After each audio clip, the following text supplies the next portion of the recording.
we had the enumeration of propositional variables.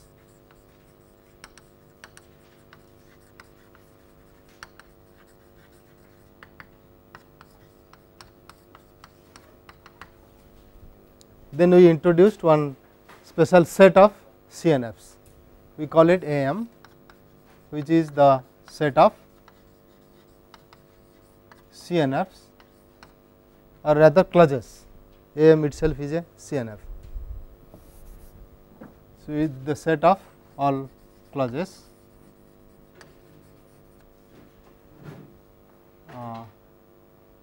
which use.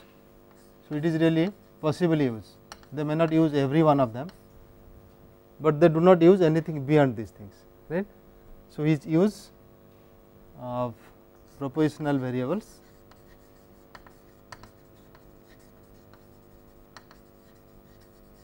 from the first m variables. Okay. Then we introduced the resolution closure of a given CNF A R star A. Okay. This is the resolvent closure or resolution closure of the CNF A. So, let us write it resolvent closure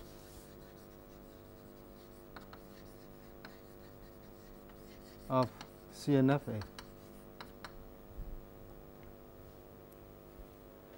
Then we came across two results.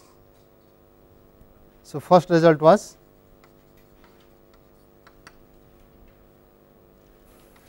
if R star A intersection A m is satisfiable, then so is R star A intersection A m plus 1.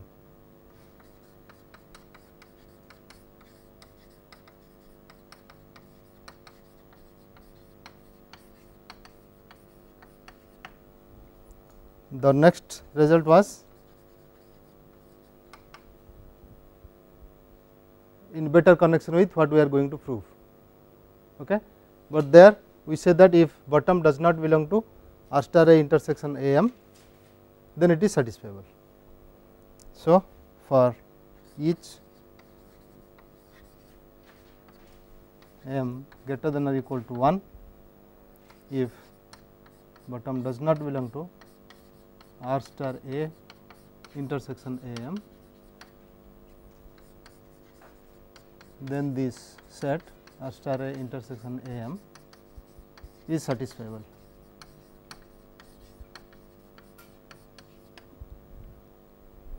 These two results we had proved. Okay. Now, we are going to the proper result what we wanted. So, let us write it as a theorem.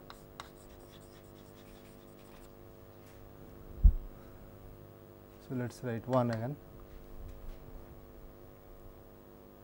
We know bottom does not belong to R star A intersection A m. Now, we should show that bottom does not belong to R star A itself.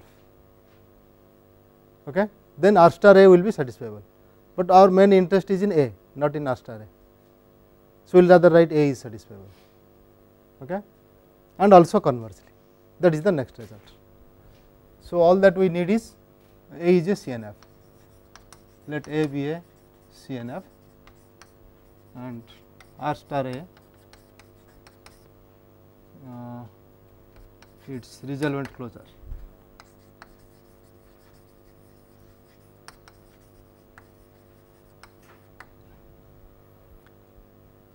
So, we say that bottom does not belong to R star A if and only if A is satisfiable.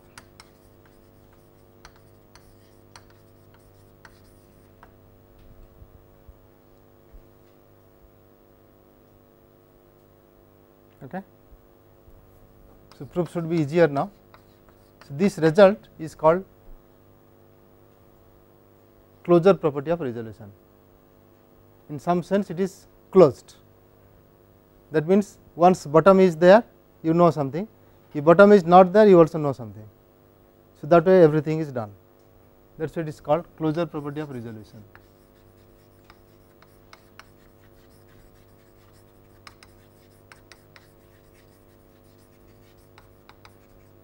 in some sense this is also the soundness and completeness of resolution, but we will come to see it in a minute. So, for proof what we start, let us say bottom belongs to R star A.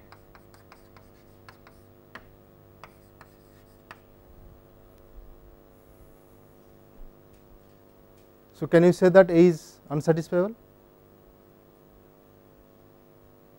This is what we should have, right, if the statement is correct. If bottom belongs to this, then A should be unsatisfiable, that is one part. If bottom does not belong to R star A, then it is satisfiable, that is the other part. Okay. So, we are taking the contraposition, not proving it directly. So, suppose bottom belongs to R star A, then what happens? R star A is unsatisfiable, that is clear, but how to say A is unsatisfiable?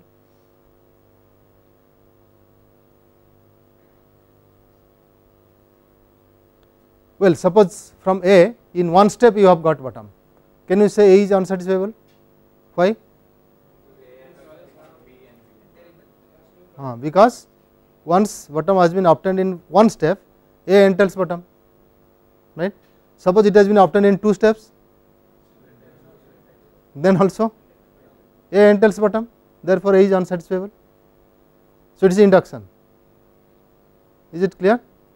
It is induction and the principle of resolution, which says that if A or some W has been obtained from A by resolution, then A entails W. Okay. So, bottom has been obtained from A, that is what it means when you say bottom belongs to R star A in some finite number of steps. So, you need induction there, fine. We will not give the details here, we can just give a comment that by the principle of resolution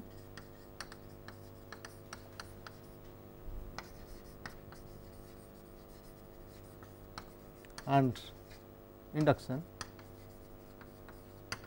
it follows that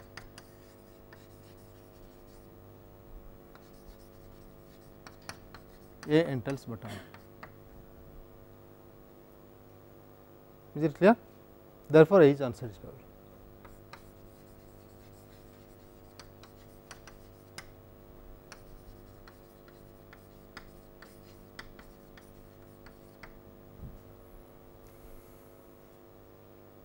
So, this is really the soundness of resolution. If something has been obtained, it is really entailed by those, that is the soundness. So, now we are going to the completeness. So, conversely, suppose bottom does not belong to R star A.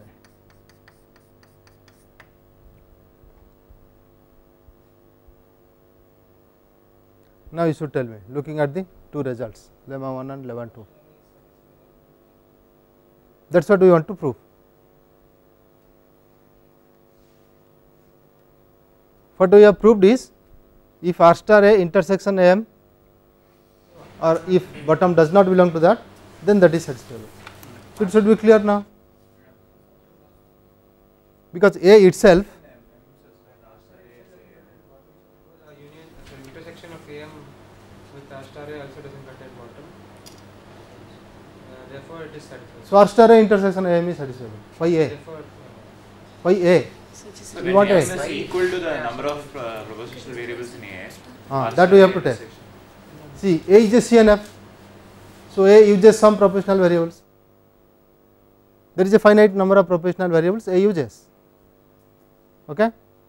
So, once A uses only finite number of propositional variables, then you can say all the propositional variables belong to some set P0 to Pm or Pm minus 1. Is that okay? Say up to P100 you are using, so you take the set P0 to P100. If only P1000 is there, okay, you take P0 to P1000. Is that clear? So, therefrom we will start. So, suppose, or rather we can give a reason instead of assuming, since A has only occurrences of a finite number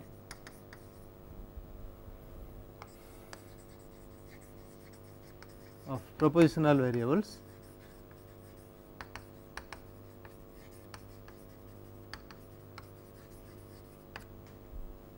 there exists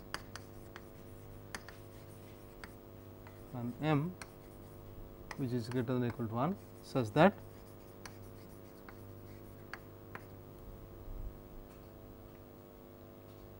all the propositional variables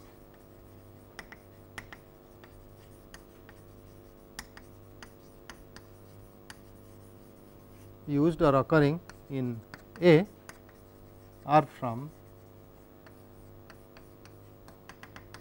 P 0 to P m minus 1.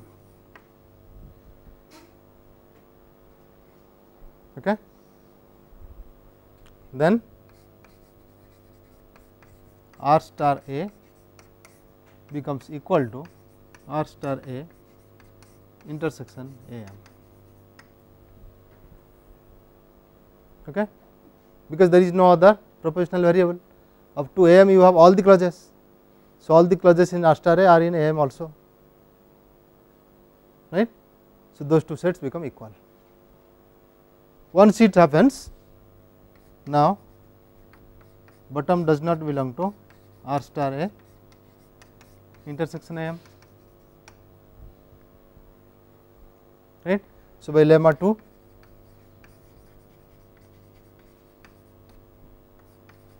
R star A intersection A m is satisfiable.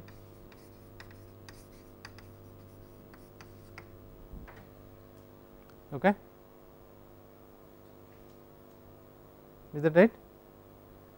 But A is a subset of this.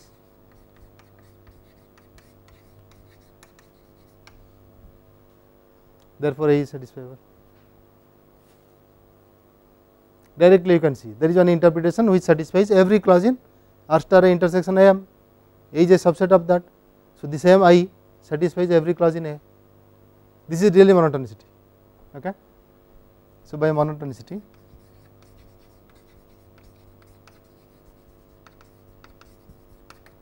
A is satisfied.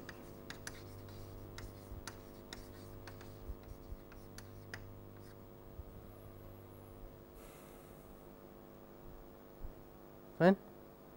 That ends the proof of closure property.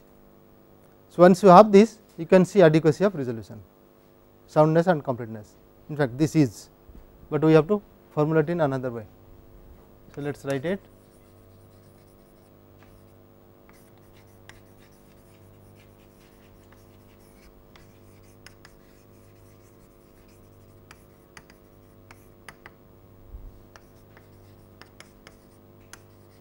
Let sigma be a finite set of propositions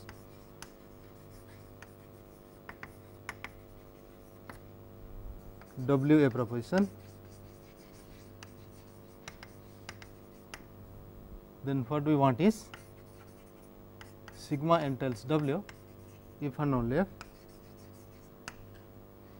sigma entails W has a resolution proof.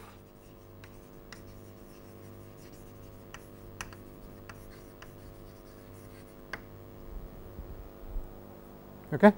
So, it says that entailment is completely captured by resolution. That is what we wanted. Fine. Now, proof should be easy. Yes, can you see the proof?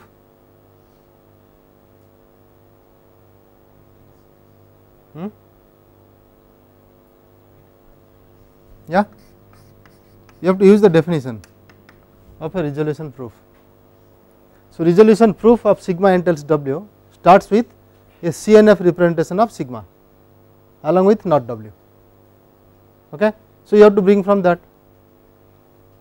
Fine. So, let us try. Say sigma entails W, and now you know that sigma is a finite set.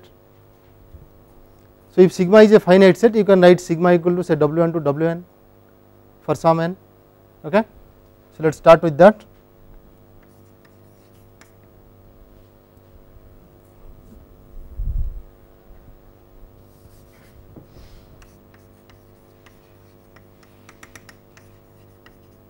It is finite.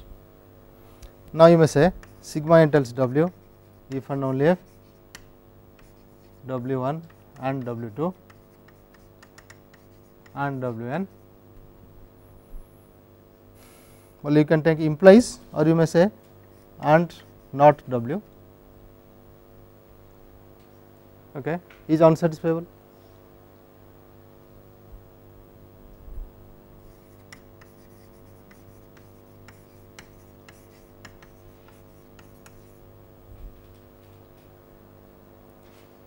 So, we are using reductio ad absurdum directly here.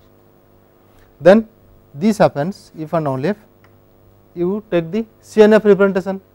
So, you may write CNF of W1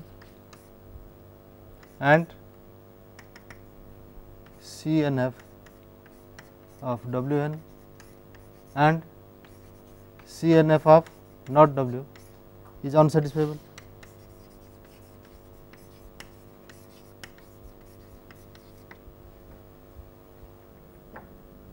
Then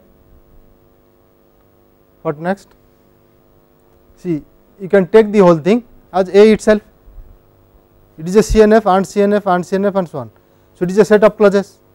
So, that itself is your A now, right. Now, apply the resolution principle or resolution closure property of resolution, which says A be a CNF, then you say bottom does not belong to R star A if and only if A is satisfiable. So, this says if this is your A, then this is unsatisfiable if and only if bottom belongs to R star of that, right.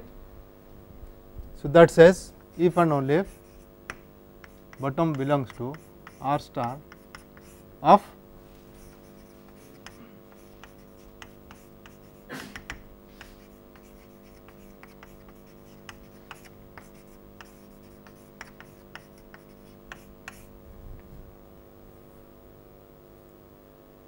fine. This is by the theorem 1, closure property of resolution, and this is exactly your definition for resolution proof, right. If bottom belongs to that, if bottom can be derived from this, then you say that is a proof of a sigma entails W. So, this says sigma entails W as a resolution proof.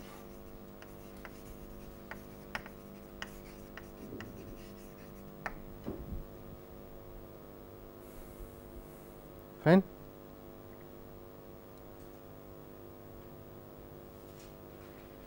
So, there is guarantee now, we are happy that our single rule, which is called the RPL, is enough. If the CNF is or the set of CNFs is satisfiable, then we will never get bottom, and we can show that we will never get. How to check that you will never get? Because R star A becomes finite, somewhere it will terminate, right, at a stage. So, there is an algorithm to do it, but the algorithm is very inefficient. You have to go on generating all the clauses, and it is very crude also. So, that can be serpent, right. So, serpent means somewhere some waste is being happening inside the algorithm, those wastes have to be thrown away, that is how it will become efficient, right. So, what are the wastes? We have to find out where our lever goes last, we are not getting anything out of our lever, that we have to find out while we are generating this R star A, fine. So, one possible thing is, suppose you have already got bottom, suppose you have started with one A, in R1 itself you have got bottom, but you know it is not R star A. If you go to R2A, it is having some more clauses than R1A, but is there any need to go to R2A? There is no need. We stop there because we wanted whether bottom belongs to that or not, bottom belongs to.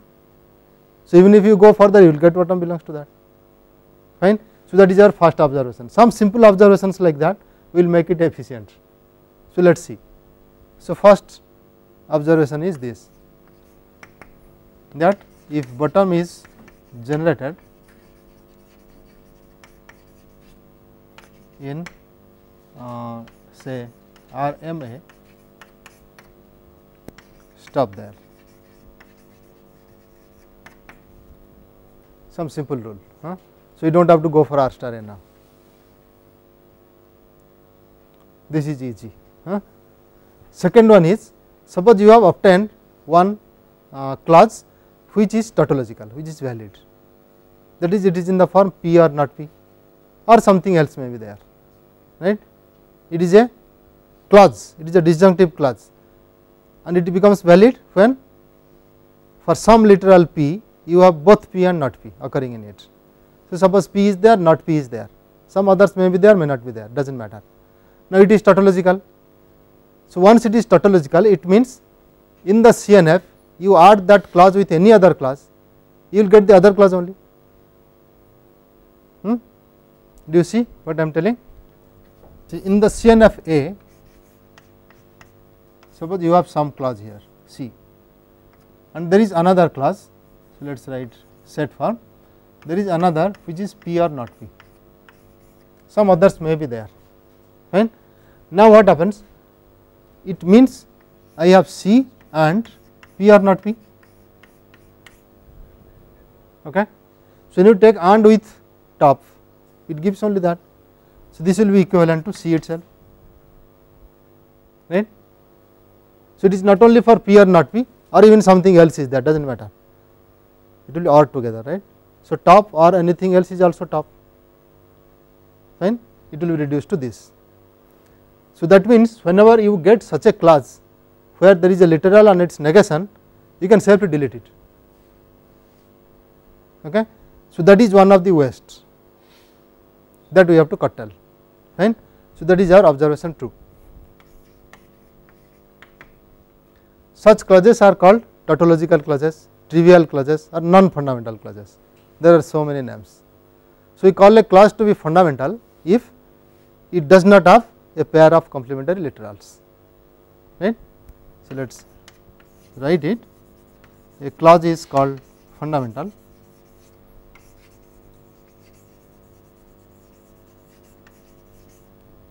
if it does not contain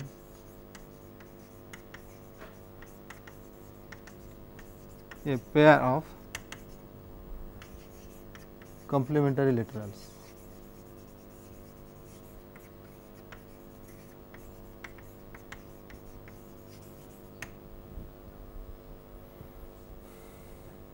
So, observation 2 is delete all non-fundamental clauses.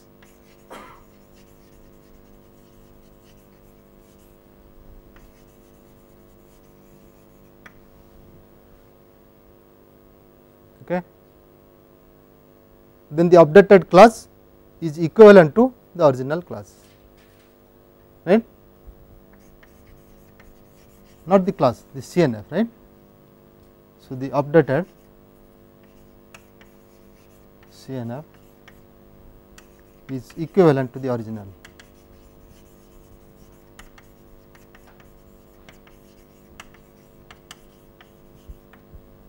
That is why you can delete it, fine. So, two types of wastes we have done away with. There is another kind of waste, let us see what. Suppose in A I have say P, I also have P or Q, I have something else, right. We take resolution, okay. Suppose R or not is there. Now, you are going to take resolution. So, with P if I take resolution I get R, with P or Q if I take I get Q or R. So, R will be there, Q or R will be there. Now, you see these types of things will go on repeating, okay. You will get one R again on Q or R, you will get something some class C and then you will get C or Q, right, it will proceed. But you see from the beginning that the whole CNF is equivalent to P, R or not P, right. Why is it so? Because it is ANDed together, this is equivalent to P itself by the law of absorption, right. It is something like A intersection with A union B. So, you get A only, the same way it is going, fine. So, there is no need to keep this P or Q and then get all these wasteful resolutions. Is it clear? So, that is our third observation. We would say, but how to formally define it?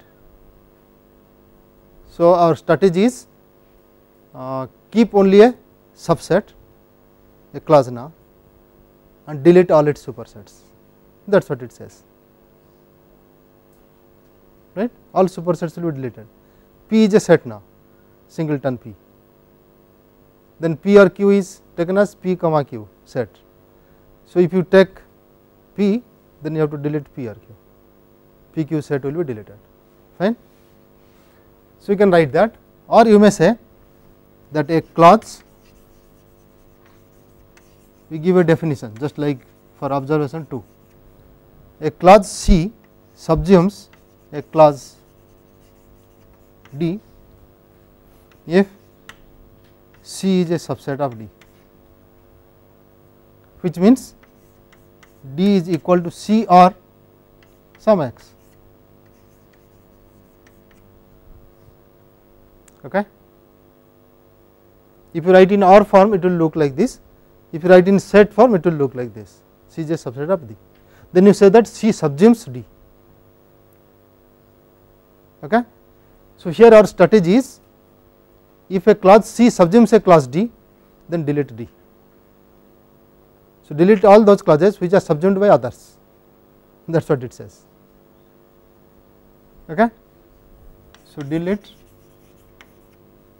all those clauses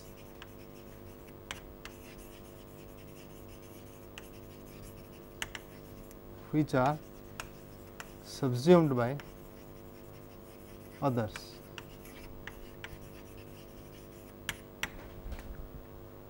So, here also equivalence is preserved, right, because of that P and P or Q is equivalent to P.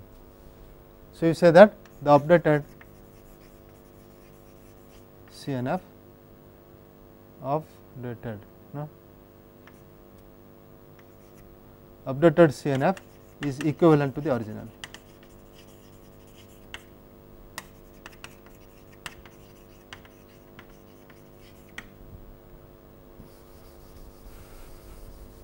In fact, this strategy is very helpful in getting something else. Those from electrical engineering can understand this better. They must have done Carnap maps and other types of things, right. So, those kind of algorithms cannot be generalized to more than 4 variables. Carnap map, for example, it will be very difficult once you go for more than 4 variables. Okay. But something can be done even if there are more than 4 variables, where this subsumption helps. So, what is done is that you define a prime implicate,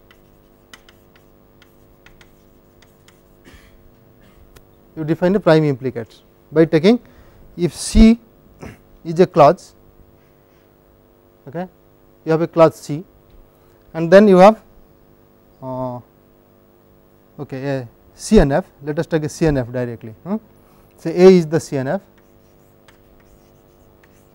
and C is a clause. Okay. You say that C is a prime implicate, or let us say implicate first. We define in 2 stages. C is an implicate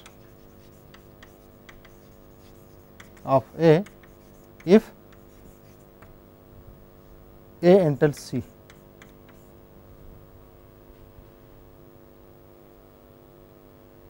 Okay. Then you say a clause D is a prime implicate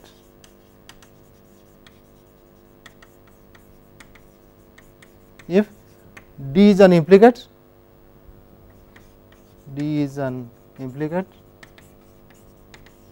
and what happens?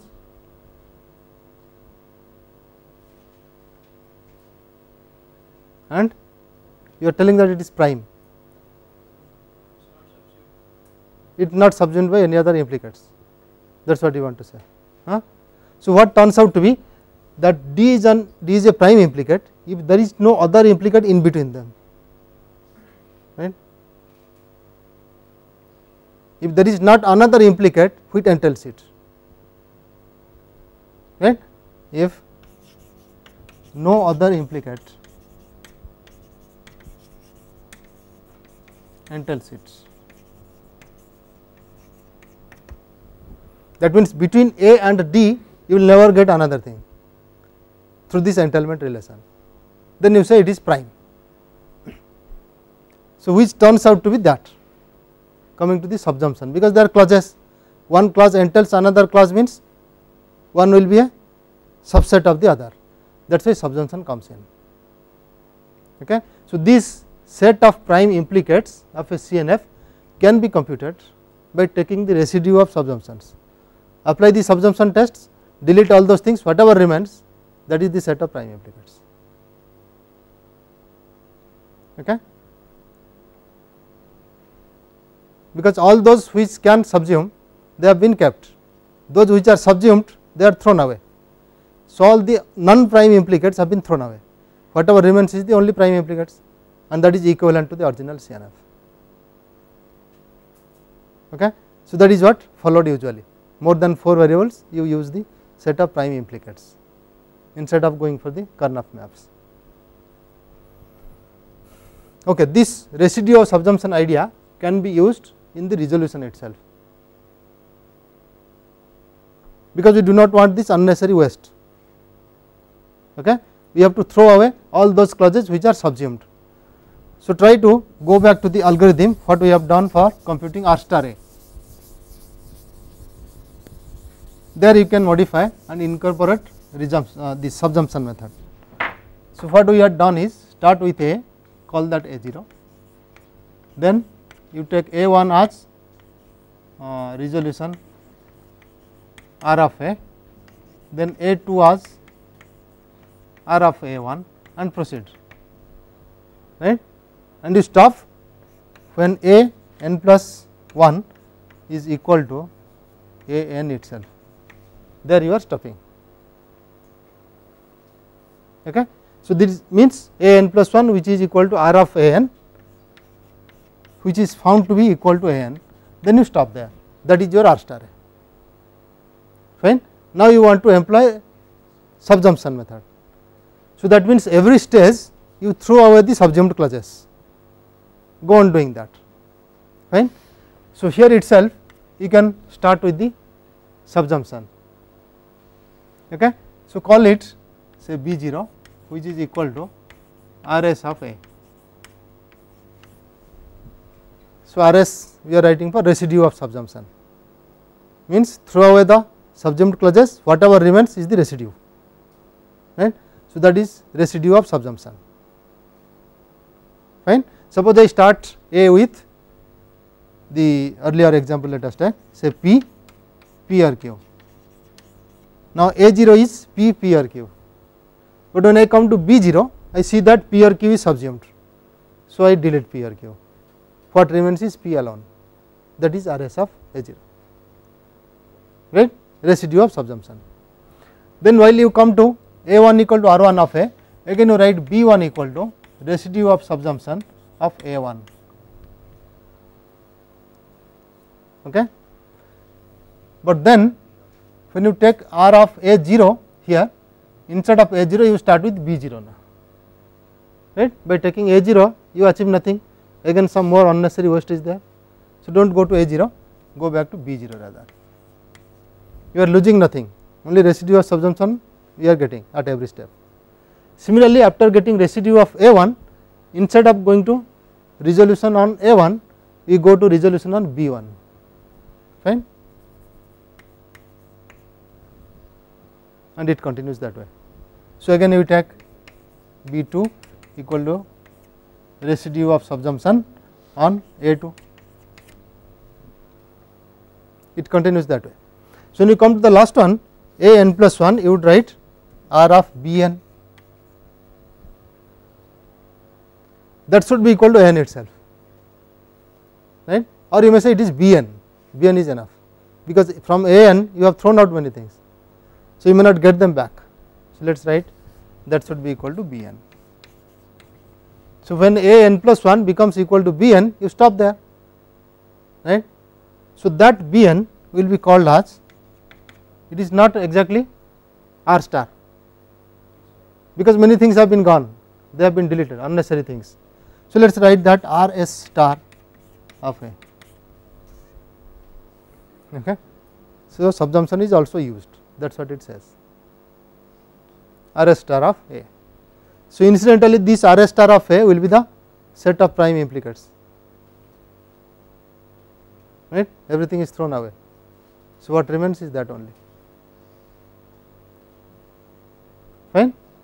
So, here again you can put that heuristic of looking at the bottom, your observation 1, if anywhere bottom is generated, stop there instead of going for the R s star, that is always monitored, so that resolution becomes a bit efficient, fine, but still everything is not over. Yeah, doing it at every step, right? yeah, that will be the cost. You have to check only subsumption always, every step. That is not big, because anyway the problem is in NP, and this will cost only some linearity there, some linear test, right, maximum n square, check for this, n log n can be done, but okay, every step, does not matter now. Okay. Now, let us see some more observations which will help us.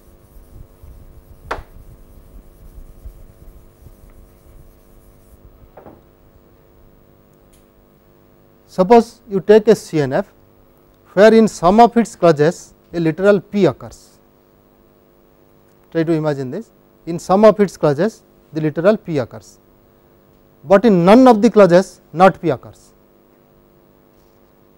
right. Such a thing is called a pure literal. Now, when I want to see that whether this set is satisfiable or not, what will I do first? I will put that P equal to 1, right, I want to find a model for it.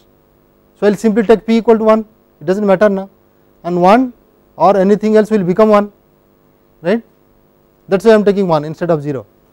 If I take 0, then I have to delete that small p from everywhere wherever it occurs, but if I take that P to be 1, then all those clauses wherever it occurs they become true automatically.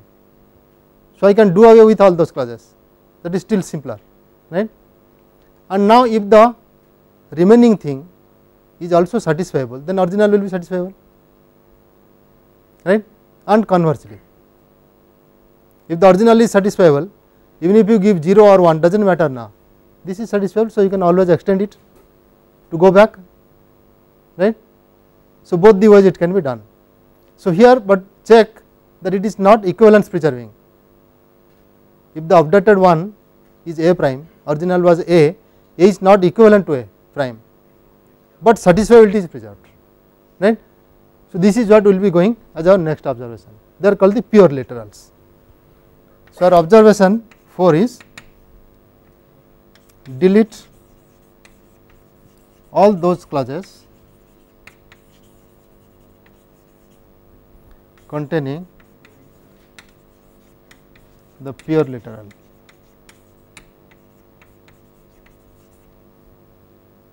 So, this the is ambiguous, this the is ambiguous here. First we have to find out what is a pure literal there, then go for it, okay. It is context dependent here. Then the updated clause, updated CNF rather is preserving satisfiability, right, is satisfiable if and only if the original one is satisfiable.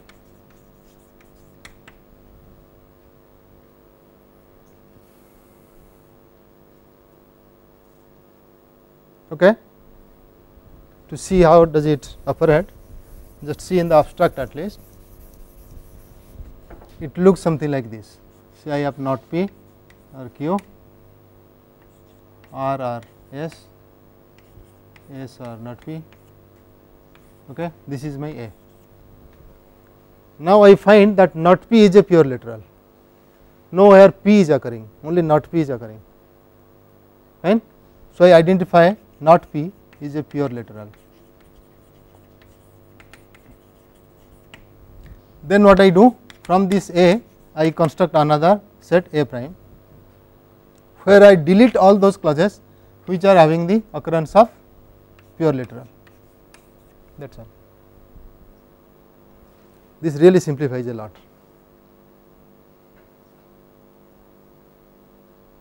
Okay. So, now A is satisfiable if and only A prime is satisfiable. From this to this, you know, you just give one and then you do it. From this also you extend the same way.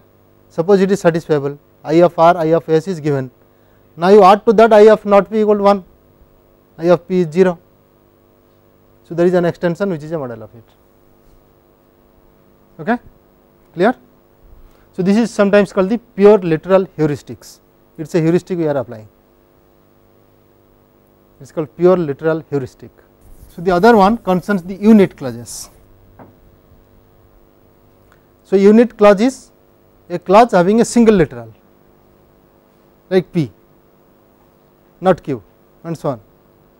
A single clause, a clause is composed of that single literal, then you call that clause as a unit clause. Okay. Suppose there is a unit clause, then what happens?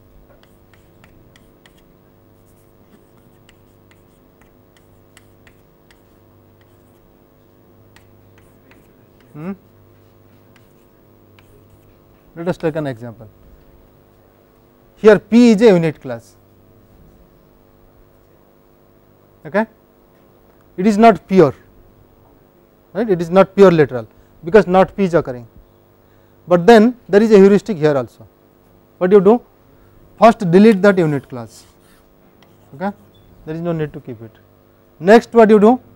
Wherever you see not P, delete all those not P's, not the clauses. Delete not P, occurrences of not P. So, delete this. That is all you will be getting.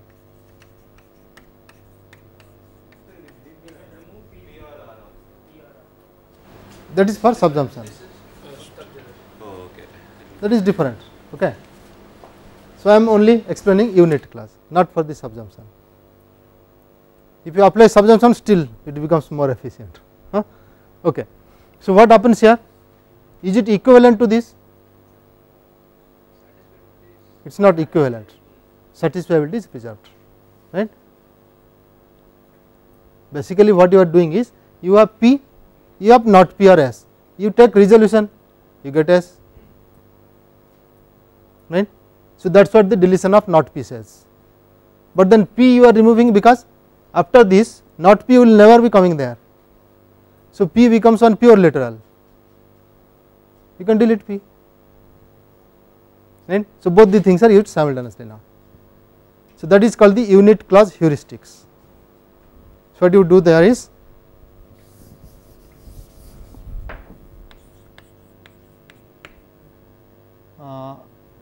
for delete all unit clauses and then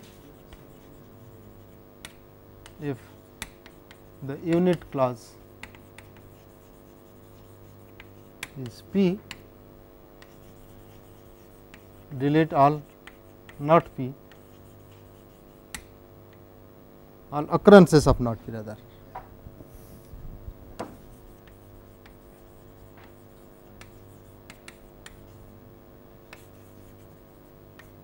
From the other clauses.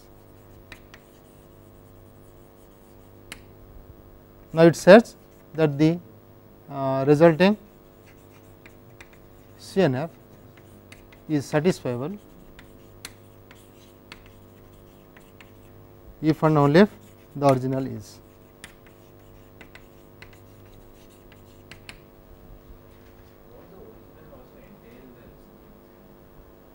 Original? Entail the resulting CNF. Because we are deleting P also. No? Yes. So, the original will entail it. It is P and something else, but this one we do not know how to go back because P is there, right. It may not entail. because I can give another interpretation p make 0, so it will not enter.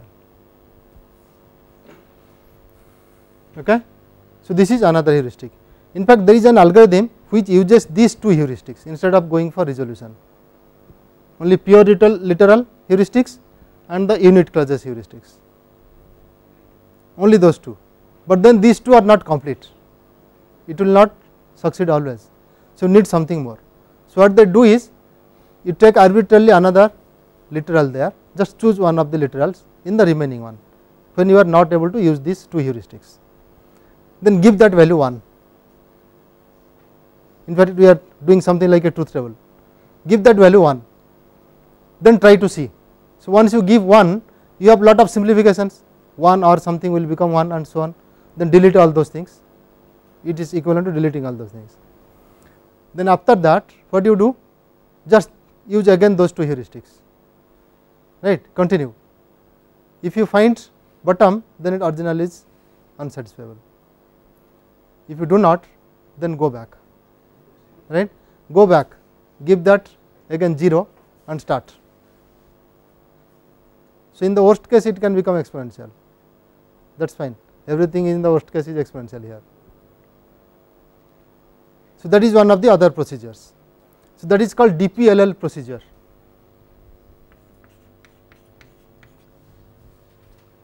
In fact, this Davis-Putnam procedure was written first for the first order logic, not for the propositional logic, which we will do later. And then later these two people, Longman and Loveland, they again included, and that became the DPLL algorithm for propositional logic. That does not use resolution, but if you use these two heuristics along with resolution, it is really efficient. Most of the cases are solved very easily. Worst case is exponential, and whether it can be done or not, we do not know. We have done it exponentially, that is all it says. It does not say worst case will be exponential, no. In these algorithms, there is another result which says that whatever variant of resolution you are using, does not matter, there is always a formula where it will be giving exponential result. It is a very strong result. Essentially truth table evaluation. But then we are interested in most of the cases, solving many cases which are coming from practice, they can be solved.